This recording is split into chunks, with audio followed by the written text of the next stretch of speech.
Hello and welcome to another episode of the Opportunity Podcast. I'm your host, Greg, and today I got a very special guest, one of my earliest business mentors when I first started getting into this whole crazy internet marketing thing, my buddy, Jerry Chen. So, in this interview, it's kind of a different setup than normal. I was in San Diego. He happened to be in Orange County. He drove down and we got to hang out at this co working space. I tried to make it like an actual in person podcast. Don't think I was very successful in terms of making it look great, but did my best with ADHD Greg over here. This podcast is pretty wide ranging, so Jerry and I talk a little bit about his background. I honestly don't think he did it justice, though. I think he is far more impressive than he lets on. He's a very humble guy. He basically started out as an affiliate marketing in the space, absolutely crushed it, and then eventually got into doing agency work. Nowadays, he does enterprise SEO. Most of his clients are probably around $30 million per year. So pretty heavyweight kind of clients he has. And he has drastically shifted into the AI world. So Jerry gives us a little bit of his wisdom, a little bit of what's going on in the industry at a very high level. And I think this is going to be a fantastic podcast. I'm hoping I can actually bring Jerry back onto the podcast to go way deeper into all the different stuff that he does do, because we didn't get to cover that much of it, unfortunately. Jerry's a great dude. If you are a enterprise listener, private equity, or running a business that's doing over 30 mil per year, and you're looking to really unlock your potential from an SEO perspective, from AI perspective, Jerry is a really good guy to reach out to. All right, with that said, let's go into it, and I'll see you on the other side.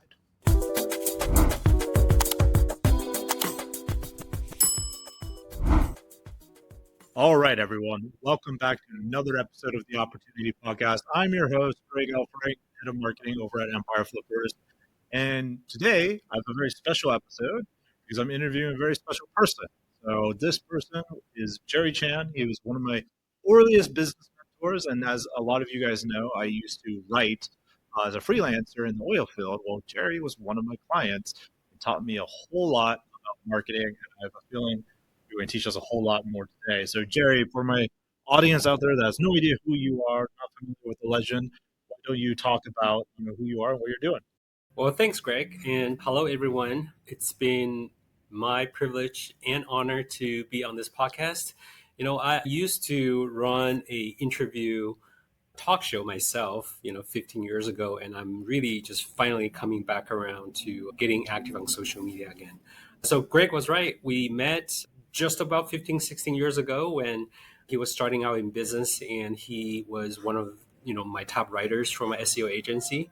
And I wasn't always an entrepreneur myself. I was born and raised in Taiwan until I was 15 years old, and I moved to the States to attend high school, speaking practically zero English. So it was tough. I could actually, this is just a wild story. I could do calculus by hand at the age of 15, but I just couldn't express myself in English. So my entire high school career was a giant English class, if that makes sense, because I already knew the math, I already knew the biology and the chemistry. I knew the course materials. I just didn't understand how to translate that into English. So, how does that relate to my entrepreneurial journey? Actually, lots, because it was an uphill battle, right? Like when you're a kid, kids make fun of you, like just because we're all immature, and you need to learn to express yourself. At some point, you need to learn to defend yourself. And I think that process taught me a lot about how to persevere. So fast forward to my college years, I studied mechanical engineering at UC Berkeley. And after that, I became an aerospace engineer. I was working for the Boeing company for 6 years, so I was a literal rocket scientist. There are three primary category of programs. I was involved in the military projects. I was involved in commercial aircraft design. I was also involved in space programs, spacecraft design, most of which I can talk about now. The C-17 project, the X-37, and now, the very popular Boeing 787. I participated in all these projects in the past. And what I also learned in that environment was how to work in a cross-functional team, how to truly be a great team player in a very large enterprise, which really paid dividends in my entrepreneurial journey because I learned how big companies do big things. And, as a solopreneur in the beginning, it wasn't always easy to like figure out what needs to be done in a business in order to be successful. That's my career background. And after I left my job at Boeing in 2009, I became a full time entrepreneur and I took a liking to SEO. And I did that, up to this day. So it's been, 16, 17 years since I've been using SEO to create revenue for my business, for my clients' business. And now we're moving on to AI, which is a very exciting topic to discuss if we ever go in that direction.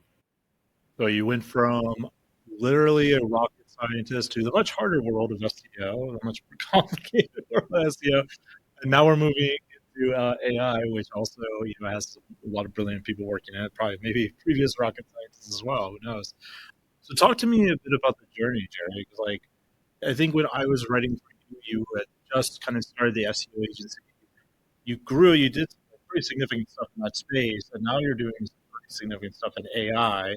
So talk to me a bit about like that journey, like that roadmap. Maybe you're still doing both. I don't know, but talk to me a bit about that journey. Yeah, for sure. We're doing this interview for Empire Flippers. So I think a lot of the audience will probably relate to what I'm about to share, at least in part of what I'm going to share. SEO is a fantastic way to drive traffic when it comes to digital marketing. In fact, I chose SEO because the internet, the entire concept of the internet was a search engine, right? Like people need to find information, they needed a place that gives them the answers. And so the journey of doing SEO really started with me starting a part-time business, right? When I was working for Boeing, so I joined, now I would call this multi-tier affiliate programs because this is really what they are. But, they're also known as multi-level marketing, direct sales, network marketing, whatever name you throw at that concept. Basically, you're getting paid for your performance, right? You're referring sales to a company that manufactures the product or services, and you get paid accordingly.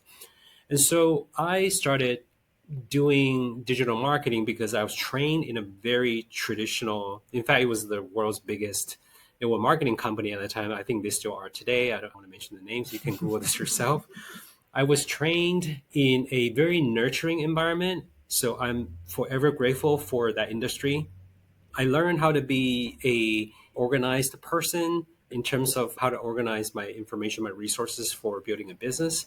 I learned how to be a leader in every sense of the word. It's not just saying I am a leader. You actually have to perform the role of a leader because in a direct sales, multi-level marketing, multi-tier affiliate marketing industry, everybody is a part of a voluntary army, right? So you're nobody's boss, and nobody's really quote unquote your boss either. People talk about things like upline, downline. It has no resemblance of whether somebody's your supervisor or you're somebody's subordinate. I kind of see it as a timestamp, right? And upline has a earlier timestamp on a contract than yours. That's it, right? A downline is somebody whose contract has a later timestamp than yours. But at the end of the day, you have to perform to create revenue, or else you don't get paid. And so I learned the ins and outs of traditional network marketing, direct sales, multi-tier affiliate marketing by understanding personality types, how to relate to people, how to extract information from people without interrogating them in a friendly way, not to, not for nefarious purposes or anything like that, right? But I got to a point where I feel like I maximized everything that I learned in the offline world, and I wanted to generate leads in a faster way. The journey really then took me to the next phase of my evolution, which is going from very effective offline marketer, really mastering the art of word of mouth marketing, and then learning a faster way to generate leads and traffic on the internet. So that kind of kicked off my internet marketing. We call that internet marketing back in the day. So, for the younger listeners, maybe you've never heard this term before. Digital marketing was a term that was invented, I believe, by digitalmarketer.com.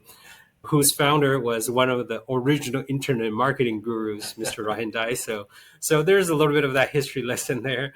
But then, I learned SEO. I started generating leads for myself in the direct sales business to the tune of, I would say, about 1,000 new subscribers, 1,000 leads per month. I would convert about 10% of them into buyers for the products and services of the company I was promoting at the time, which kind of really put me on the map as to somebody who actually knew, in those days, somebody who actually knew how to do this new thing called internet marketing. And, word got out quickly, and I started consulting for leaders in other companies. And then after that, I started consulting for companies in the direct sales industry. And, shortly after that, I decided that, hey, if I could do this for these leaders in this industry and then companies in this industry, I could do this for companies in other industries too, right? And so that's what happened. I started a SEO agency, and then I started serving companies with annual revenue ranging from $300,000 all the way up to $110 million. Our biggest client today did $110 million in revenue in 2022.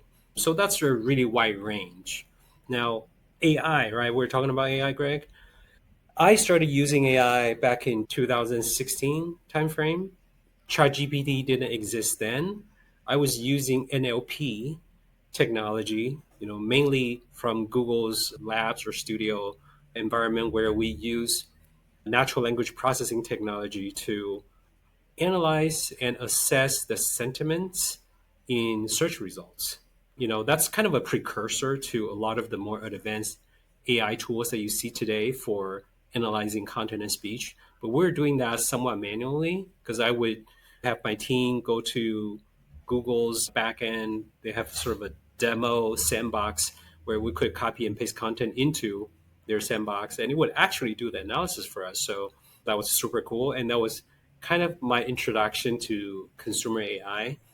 And of course, now we have, the later versions of ChatGPT and, other advanced models like Gemini 2.5 Pro or Claude 3.7 or, competitors from China, DeepSeek. Now we have Manus. Like, it's just advanced so quickly that it's almost overwhelming too. I'm excited, but kind of overwhelmed and concerned at the same time, right? Like if you take the dystopian view of AI, you're thinking Skynet is about to be built, or maybe it's already being built in the future. And I mean, the former CEO of Binance, right, recently came out and said that Bitcoin was created by a super smart AI from the future. So I don't know. I don't know. I would rather be conservative than be wrong and be punished by the Terminator. Who knows? Maybe next month, right? So, so AI is here. I'm excited, but slightly overwhelmed at the same time. That's a natural thing, but I'm excited. I think for the most part. It's funny. I was telling Jerry offline, as many of you guys know, I'm a writer. I like writing poetry, but I don't think I told you I mapped out a whole story of ChatGPT about like AI, the Rocco's Bacillus. If you're familiar with like that thought experiment, don't go look that up if anyone in the audience doesn't know what it is. Otherwise, you might be cursed. But I like scared ChatGPT into it. Do you think you could be a precursor to that? Like I might be. Like oh no, Oh wow, oh no. But yeah, dude. I mean, to just double click a bit on your journey, I think like I started, which probably a lot of people don't know, I got started in this whole world through multi-level marketing too, which is also how eventually I met you because you were like creating content in the space. That's right. And like yeah, the offline stuff, man, I was going to BNIs, doing chamber of commerce, wandering around trying to sell my very expensive shakes, trying to figure out how does this work. And my dad got me into it because I was going to buy a coffee shop. He's like, "Great, you don't even drink coffee," which at the time was true. And he's like, "Dude, this is like okay, well, this sounds kind of like affiliate marketing. This sounds cool." But eventually, I moved to online and found you and started doing like more traditional affiliate marketing. Like, wow, this seems so much easier than what I was doing. But I feel like so many good marketers I know come out of that industry. Like maybe they don't make it big in that industry, but then they go do something else and they just become like massively big in this other thing. I don't know how you feel about it, but I do feel like that industry is like entrepreneurship on hard mode at sometimes versus I wrote a little e-zine article back in the day. There's that website doesn't exist anymore. Got an email like, do a money dance. You just got an affiliate commission. Like, this must be a scam or something. I opened up Right. the email like I made $500 from an article I wrote. It wasn't even a good article. It was a That's terrible right. article. But like, damn, this is so much better. Yeah. So Yeah. I mean, I agree with you. I had a mentor that once told me, he was really big. He was one of the original heavy hitters in the affiliate marketing industry or info marketing, right? I think it is something like over $200 million in sales just from his info product promotions. He said, Jerry, internet marketing people have all of the margins and none of the characters. And network marketers have all the characters and none of the margins. And I took that to heart. And I swore, I didn't have a, spiritual faith, at the time, but I was like, man, you're so right. And I swore to myself that I am going to get the best of the both worlds. And I think I managed to accomplish that, in the last 20 years or so in my business career. It's like you need to broaden your horizon and then like read more, right? Like you need to read more books and listen to more audios or podcasts like this and associate with more people to really humble. At least I did that for myself. I need to humble myself to know that the world is a big place and there's something to be learned from everybody, even a homeless person. Like, when I was going through college, I went to UC Berkeley where there's a fairly sizable population of, homeless friends. And I remember I didn't understand the concept of homelessness. And apparently some people chose to be homeless. I didn't understand that it was a possibility. So I used to play basketball with some of the homeless friends, on the weekend, and I learned a lot from them too. Like, just their way of seeing life, from their lens, from their perspective. Sometimes is crazy and wild, and I think it's a little nutsy, and sometimes I think it's very deep. I mean, I have my own experience with homeless friends. I hitchhiked for when I was 19, like for 54 days across the west coast of America. Just Whoa. if anyone's ever watched the movie Into the Wild, that was basically my inspiration. But yeah, I met a lot of those cats as well. I want to talk briefly with you on SEO. Move into AI. So you're one of the people that I think just knows SEO better than almost anyone I know. You're definitely up there. You're in the top 10. With everything that's going on in the current algorithm changes, like what are your thoughts on the future of SEO in general within this new age of AI? What do you think is coming down the pipe for everyone? Yeah, I think that's a fair and great important question.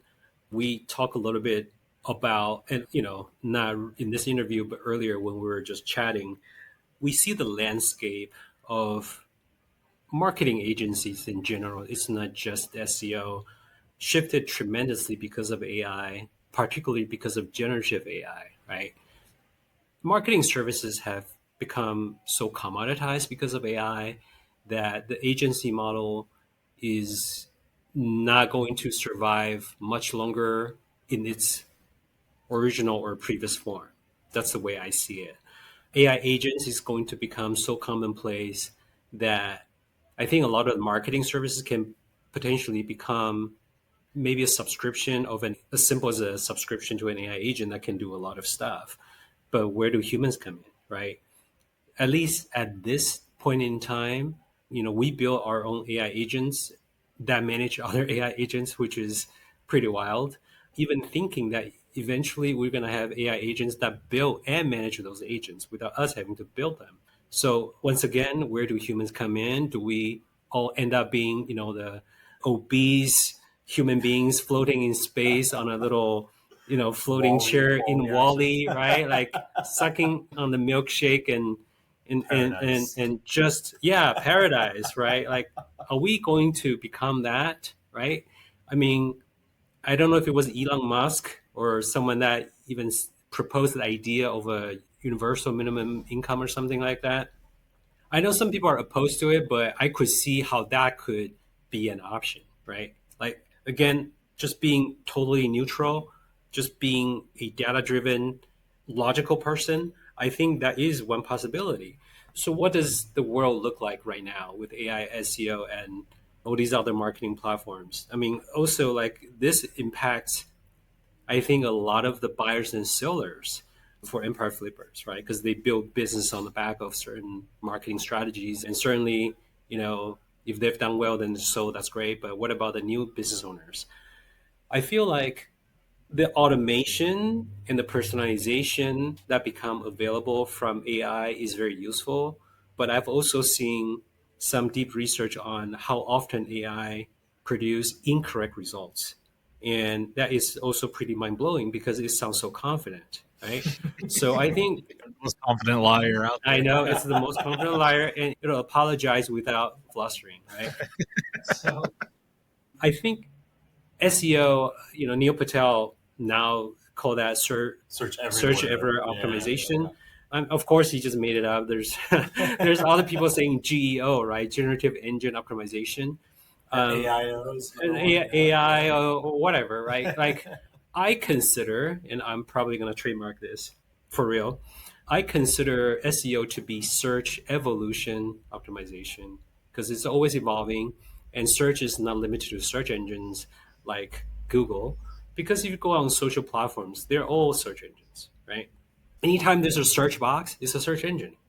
So, what's driving that behavior of search? Well, I think the human nature of being curious and wanting an answer for a lot of stuff. And so, I think AI can produce the foundation of certain types of content, certain type of answers, but the humans need to step in to verify the information to make sure that it is accurate.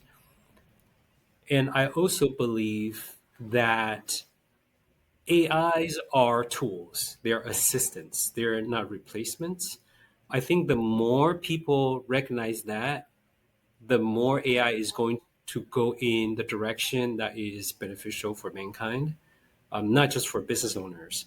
Because we're on a marketing podcast, right? For example, to simply answer the question, I think it's going to drive out certain businesses. It's going to create opportunities for people who learn AI. But I also see AI having a very widespread application that benefits mankind. I'll give an example. There is a very well known nonprofit organization in the United States called Easter Seals. I'm working with them, actually, one of their leaders in office near me, and he works with people with disabilities. So what we did was we met in a library. I sat down with him and a gentleman who suffers from cerebral palsy. So this gentleman was born with it. He could not speak. He could not walk.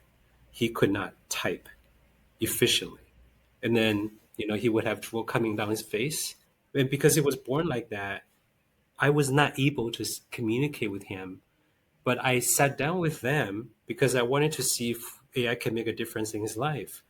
So he's a mechanical engineer, so I could relate to that, but I'm not able to understand what he was saying because he talks like, But my friend has worked with him for over 2 years, so he could understand 90% of what this gentleman who suffers from cerebral palsy was saying.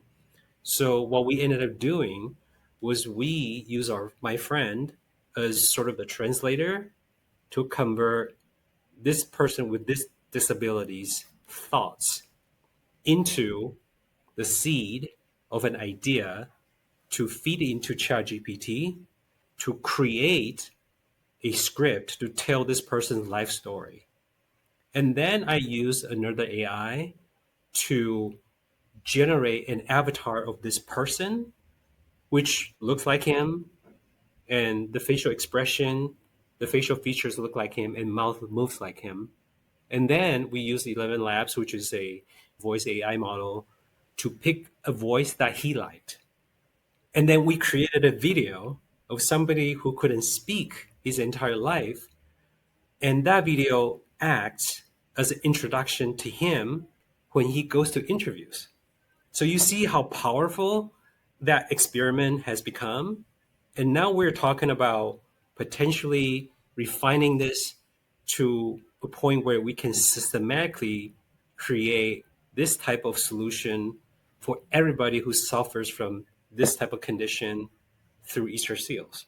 So you can see how this creates a benefit that is very different than some of us that just use this for marketing, right? I want to kind of introduce this as a food for thought because I think making money is great, right? Like Empire Flippers help people buy and sell businesses. That's great, but what's the bigger impact of the things that we do?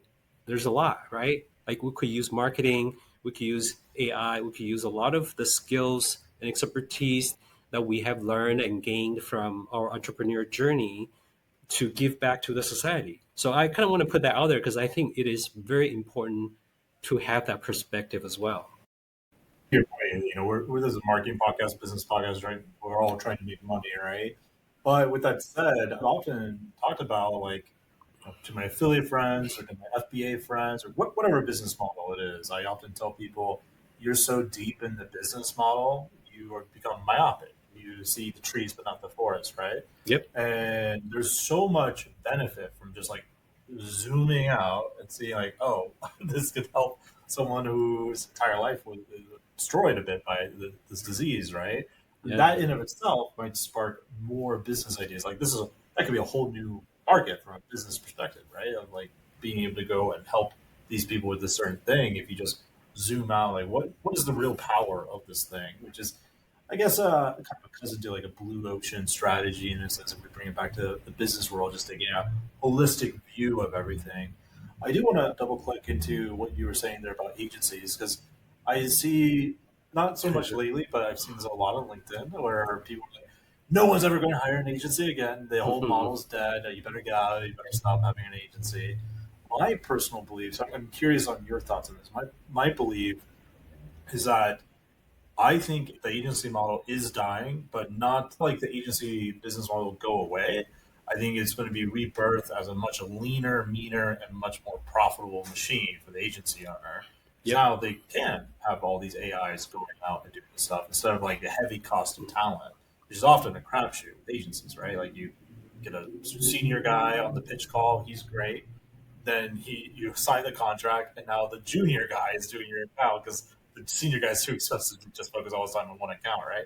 So, what are your thoughts there? Is that pretty accurate from your viewpoint, or do you have a different opinion? Yeah, I think I agree for the most part. Certainly we didn't talk at length about the specifics of what you just described entails, but I think the agency model is changing for sure. Is it dying? I think the old model is definitely dying, right? Because I run an agency, I know the numbers, I know what things have transpired over the past few years, and the average survival rate for SEO agencies is probably like 3 years or 2 years over the years, right? And now it's probably even shorter. So I think it's a testament to our commitment to excellence for our agency because we've been around for 13, 14 years. But at the same time, the model is evolving. Like, what you described is true. You have a senior guy who's great at pitching, who maybe know the materials and actually know how to do SEO. And then you pass on to the junior guy who doesn't always, cross the T's and dot the I's and having a bunch of typos. And, in the eyes of search engines, they mean different things, right? But then the AI also made search engines smarter so that when your people have these shortcomings or make these mistakes, the AI can kind of overlook that and kind of give the best results for the user to get the best experience. So I think it kind of works both ways. The AI makes the experience better. It also replace certain tasks, right? It also replace certain people that are doing only low level tasks. So in that regard, I think people who are only doing low level tasks, if they don't kind of learn, more valuable skills or up their game, then they'll be replaced for sure. And then the same can be said about agencies, right? Like if the agencies don't create good results for clients, they will be replaced. Even agencies that create great results can be replaced. I think we were just talking about how the CEO of Fiverr really kind of drive the point home that AI could potentially be coming for his job too, right? So I think there's no hiding whatsoever if people are burying their head in the sand and saying, "Oh no, no, no, then you're basically just announcing a slow death to your career. Either you're working a job or you're building a business. I think AI is here to stay. It is here to take some jobs, right? But it's also here to create opportunities. Like prompt engineering did not exist 5 years ago, Yeah. right? Now everybody wants to be a prompt engineer, Vibe coder, even a vibe vibe coder. marketing, and Like seeing that hitting that's the right, socials that's lately. right. And so I see the agency model shifting to a concept of marketing services become more commoditized, meaning prices will drop. I think lower ticket services need to be offered, and clients may know that these services are being fulfilled by certain AI agents and they should be okay with it because they don't know how to operate these kind of AIs. They don't know if the marketing AI agents outputs are actually any good. Like they have no way of telling, right? Just like if I could have an AI tell me how to build a house, maybe in the future I would have humanoids that can actually build a house, but you may build the wrong kind of house, right? How do I know? Am I going to hire a humanoid robot, that's on loan to me from a construction company? Does that make sense? Like there still needs to be topical experts that train these AIs or train these robots. And so I believe the agency will become a trainer and deployer of different AI agents, either digital or physical. And then they charge accordingly based on their expertise and the results they can produce. I believe it's heading that way. Maybe it's still too early to speak on the physical AI, the physical robot side, but I think the digital side is already happening. Like we're doing it right now, right? Through my entrepreneurial journey, I've done a lot of different kinds of marketing at different places in time in different companies. But as an example, we've done pretty much anything you can imagine on the spectrum of lead generation, from partnerships, right? Doing JV, white label, doing, media partnerships, doing affiliate partnerships, right? So partnership deals, doing co-contacting, either DMs or emails or just hitting up strangers on the street, right? Back in the day. I The mean that I OG, mean that the OG OG style. OG network marketing, Leaving the right? business card in the business books That, at that's the right. Barnes That's and Noble. right. You accidentally leave your business card in Whoops. all the books in the business section. Oh my gosh, right? Or we've done plenty of content marketing, right? Social or website, right? We've done mainly website SEO, but we've done all kinds of different content marketing strategies. As I mentioned earlier, I did YouTube and social media marketing 15 years ago, doing some pretty big production stuff to paid advertising. So we've done the entire spectrum, even to some offline direct mail stuff, right, for a very brief period of time. So we've done all of these things in the various businesses that I run. And recently, I got on social media, I hit record. I had to drum up enough courage to hit the record button because I haven't been in front of camera so intentionally for so long. I announced sort of a comeback. And, Greg, I know you asked me about this. Why now, right? Why now? Why do this? I think a big part of it is because of AI, because of the ease of creating content and the ease of even create AI avatars to look and sound like you. And I certainly done my fair share of that. Is I feel the personal connection to my audience is becoming so important. The personal branding aspect is so important. Not that I want to build a personal brand like Tony Robbins to sell on the strength of my personal brand, but I think the personal brand is a way to bridge the gap between a business and their clients and their audience. It's also a way to humanize our communication with people who are supporting our businesses, right? And with all the things that we've done in lead generation, we're also building AI agents to tackle every part of the lead generation process. So here's a little hint. We're going to make an offer out of that because lead generation is something that everybody needs. I mean, empire flippers, like, Greg, you've Whoa, helped whoa, empire whoa. flip. You get plenty of leads, Jerry. Jerry's selling his business with me later today. But see, like, when we're talking on the other interview, you have helped Empire Flippers generate over 300,000 leads over the years. And so leads are the lifeblood of every business. And when companies feel like their bucket is drying up, maybe it's because they haven't tried everything yet, right? So over the years, we're taking, gosh, even just in the last 15 years, we've done over $30 million in business.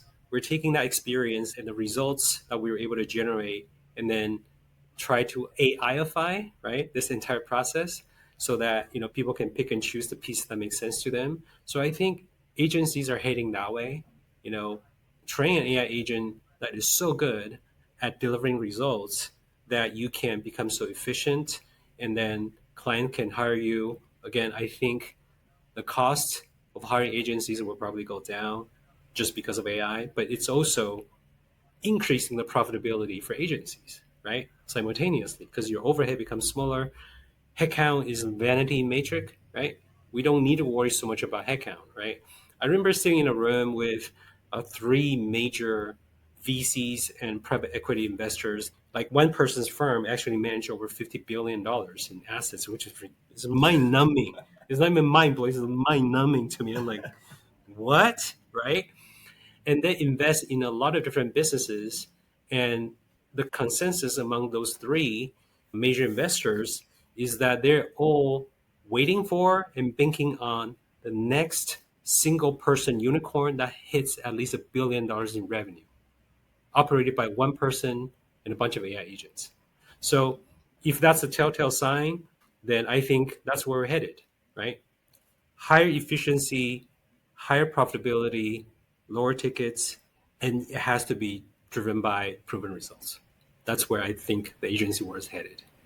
Yeah, I agree with pretty much all of that. So, to sum up a bit about, like, maybe this is the wrong way to say what you're saying, but I feel it's close to the mark.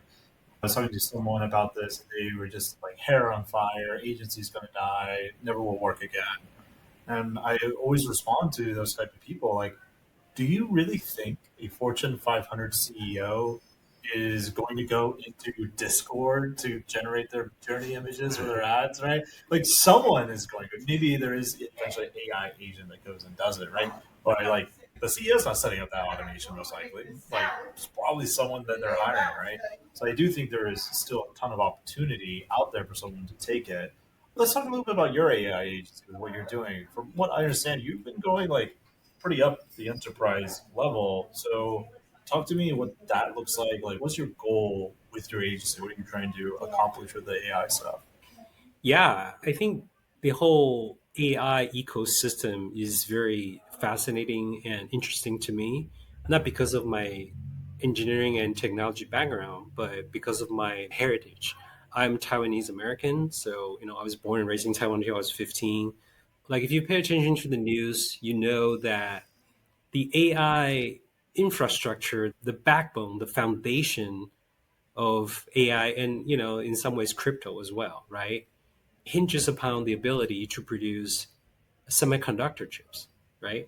So we're talking about Nvidia, which is a company that most people know. But if you think about other major players in the world, AMD, right? Advanced Micro Devices, Supermicro, Broadcom, also TSMC, right? Taiwan Semiconductor Manufacturing Company, whose CEO was recently at a news conference with President Donald Trump announcing $100 billion investment in infrastructure building and semiconductor manufacturing in the United States. So all of these companies are either headed or founded by Taiwanese or Taiwanese American entrepreneurs or executives. And so that is a very deep connection in my heritage and also in just the way the Taiwanese conglomerates, like the really big companies, operate.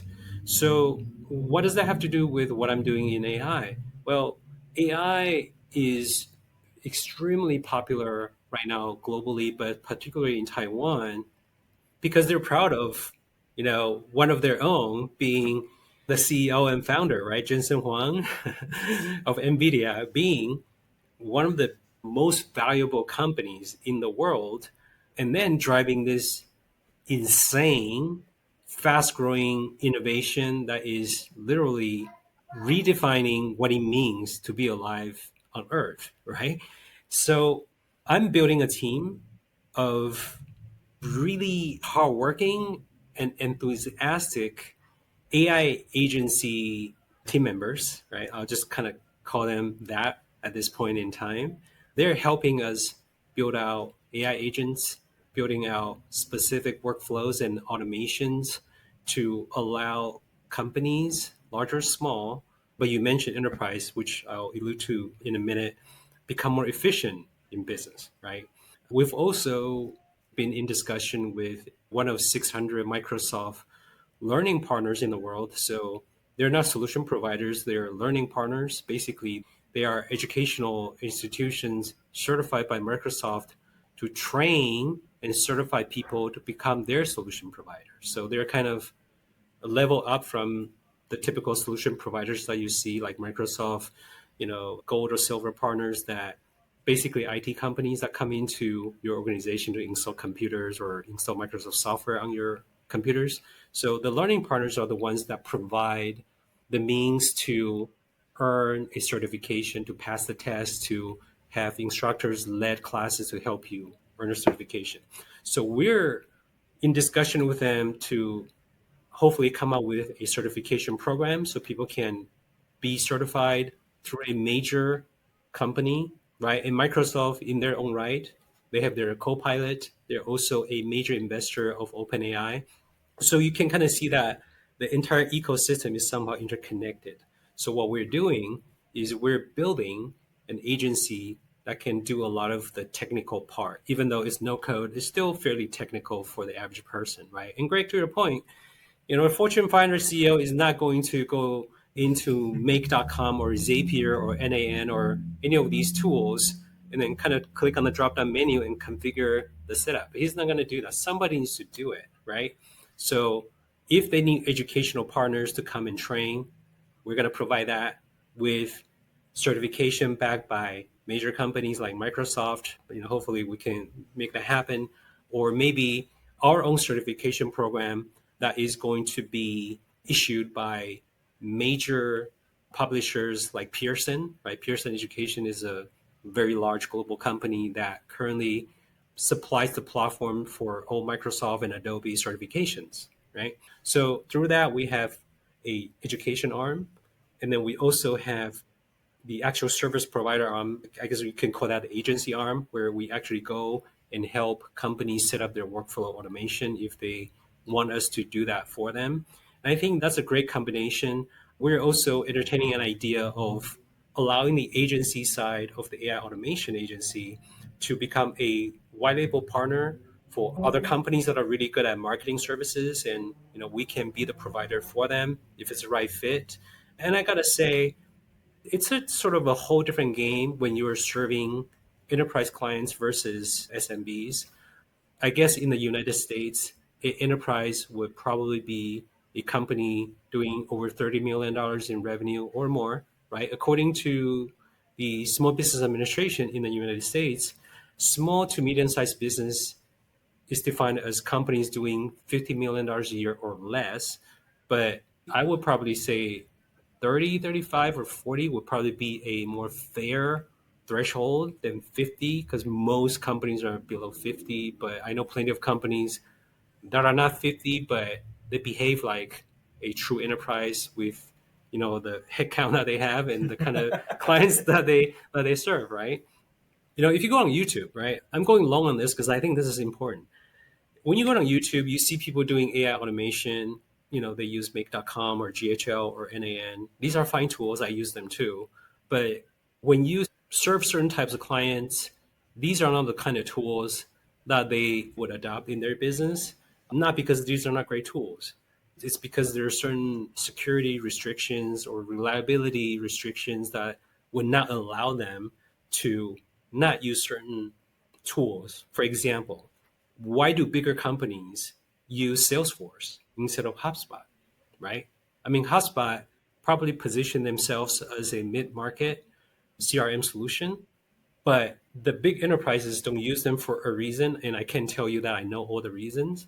I just know when I talk to their managers and their executives, they always go to bigger companies, I would say for the most part, reliability for them is more important than usability, okay, or user friendliness. I mean, let's be honest, right? Why are iPhones so popular? I think for the most part, it's usability. In terms of its features, I think a lot of Android phones have more features and more powerful. But for a lot of people that use iPhone, they swear by iPhone and Apple products because they feel it's more user friendly. So, you got to pick what makes sense for you. So the enterprise route is not better. It's not more profitable in a sense that you make more per minute of time that you're working. It's just a different animal. Granted, enterprise level businesses have bigger budgets, so you are more likely to end a bigger contract, right? But you need to know how to serve them properly. And that's all I'm going to say about that. So, AI automation, for sure, I think that's here to stay. And what we're doing is we're building a team in Taiwan because again, Taiwanese people are great with using tools. They can squeeze the last drop out of every tool that they use. They may not be able to build a tool, but they know how to use it, right? So if you think about all the big companies in Taiwan, like TSMC, for example, they make all the chips. They make all the chips for a lot of the big manufacturers. But not until recently, the American audience actually learned about that company, but they have been supplying semiconductor chips for big companies for years and years and years and years. And their revenue is bigger than most US companies too. So, that goes to show you this mindset of doing contract manufacturing or white label style product or services is deeply ingrained in the culture. And I think it's a good fit because they understand that concept, they work hard, and they're good at it. And that's why I built a team there. That was a fantastic answer. You made me think of something as you were talking about like GHL and ADA and all that stuff. Like I have a lot of friends using these tools and making really good money, but I think to your point, I think it's very powerful as we move into this more AI dominated space to not be so slavishly glued to a single tool. And so we should be thinking like what tools are at our arsenal that can solve this problem for you. Like maybe if you're a local business, GHO does make sense. If you're a medical practice, maybe HubSpot makes sense, or enterprise Salesforce, right? Like there's so many different tools. Like, it's kind of similar to what I said when you and I were talking on the previous podcast, where I say don't fall in love with your business model, don't fall in love with the tool, fall in love with what the tools can do. Like all the different tools, right? I think like as we move into this new era, I think well there is the commodity side that you brought up with marketing agencies. I also think there will be more and more personalization sides. Is like, oh, I need this thing to just solve this specific problem, and you might have to use a different LLM for that to like put the best output. As we wrap up the podcast, Jerry, I know I can bring you back and we can talk about tons of your wild stories that you have in the marketing world, which we should probably do. The audience would enjoy This is that. some are off limits for sure. Yeah. You might have to come to our mastermind for Jerry to tell you one of the wild stories. Even there, Maybe even there. we'll have to become very good friends with Jerry. But anyway, as we wrap up, talk to me a bit about like maybe just one. As you mentioned, you're open to other people white labeling you guys. I know you're pretty advanced in a lot of this stuff. So maybe briefly talk to me about one of the use cases you've done with AI. It could be anything that you think is cool that your team has done. Yeah, so I think content repurposing is a concept that's very easy to understand. I actually taught this concept 15 years ago. I created a product called Easy Content Factory. And the entire concept was creating video, right? Create video content first, even if it's just you on a monologue talking about whatever it is that you want to talk about, because you can then take the video, transcribe it into audio, which can become a audio info product or a podcast or whatnot. And then you can have the transcript be written content and you can write a blog post, right? So there are AIs now that can do all of these things very effectively. I can talk about like a massive use case, but I'm just going to talk about the simple one first, okay? So imagine you're creating a video content. Like right now, this content is being recorded on video as well as on audio, right? Because the audio can be stripped from the video, which can then become a podcast, which can then be transcribed and rewritten in the form of a blog post or in a full-on article by extracting specific points, perhaps even turn into an ebook, if the content is dense and rich enough. So one major use case that we have used recently, actually not even recently, I'll say as recent as in the last 2 years, right? Because we've been doing SEO forever. We took a client's video content, right? This is a major New York Times best-selling author. We took his video content, we transcribe the audio into podcasts. We then take the transcript to write many different articles because the content was so good that a 50-minute video was turned into 7 different articles. And then we take these 7 articles, put them on a website. We perform SEO on those articles. So now we have video, right? We have the original video. We have the short form video that was edited from the original video. And then we also have images that we generated with AI and then repurpose some of the quotes from the video and turn that into images we can put on Instagram, right? And then we have the articles on the website, which we perform SEO on, that's ranking and collecting traffic and leads. And then we have a voice agent that people can call. So we place a phone number on the website where when people call, and actually, Yes. actually, Greg actually experienced a little bit of that. The voice agent is pretty cool. The voice agent can interact with the caller very naturally and help us book appointments and for the calls to like a live person to interact with the caller if we wanted to. Simultaneously, the voice agent AI sends the call report to the email that we designate, I think within about 15 to 30 seconds after the call ends. And it puts the person into the CRM with a tag, right? It's like the whole chain, right? So you start with a video content that gets repurposed into multiple different formats that leads people to a website. And then on the website, we have a voice agent that people can call to either schedule appointments or request a lead magnet of some kind. And then the AI agent sends a report to us by email and puts the person in a CRM with a tag. So there are multiple agents at play, but this entire thing is automated and it all just started with a single video. So the lesson in that is, if you can create solid content in video or audio form, there's a lot you could do by implementing AI agents into the entire workflow. That's awesome. So I've heard of many content repurposing AI stuff, and I'm actually trying to do some of the EF, so I'll pick your Hmm. brain on it.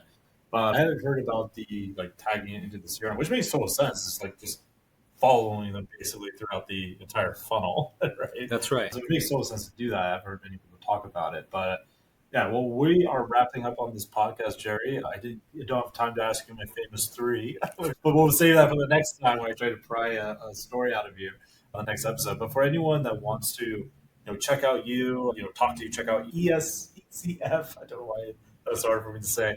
Marketing. Where should people go to pick your brain and get in touch with you? Sure. So ECF Marketing, E as in Edward, C as in Charlie, F as in Frank, marketing.com is our marketing agency website. But if you want to get a hold of me, just come directly to social media. My username is Jerry C. Chen. So it spells JerryCchen. That's available on Facebook, on Twitter, Instagram. You can reach me directly there, or you can go to my website. It's jerrycchen.com. Great, man. Well, it's cool to finally be able to do this podcast with you in person. Like I told you guys out there in the audience, I've known Jerry since the very start, like the infancy of my internet marketing career, back when we called it internet marketing. That's For right. Ryan Dice changed the lingo on us. But it's such a pleasure to have you, man. Hopefully, we get to do more content together because I feel there's so much stuff you are doing in the AI space right now that we didn't get to go super deep on. But I'm looking forward to the next episode where we do exactly that, especially with your new social media brands. So everyone out there in my audience, go give Jerry a follow and go ask him any questions you have about AI. Thanks for coming on, Jerry. Well, thank you, Greg, and thanks everybody for listening. And I gotta say, I'm really proud of Greg for what he's done in his business career. So make sure you follow him too. Thank you. That's appreciate it.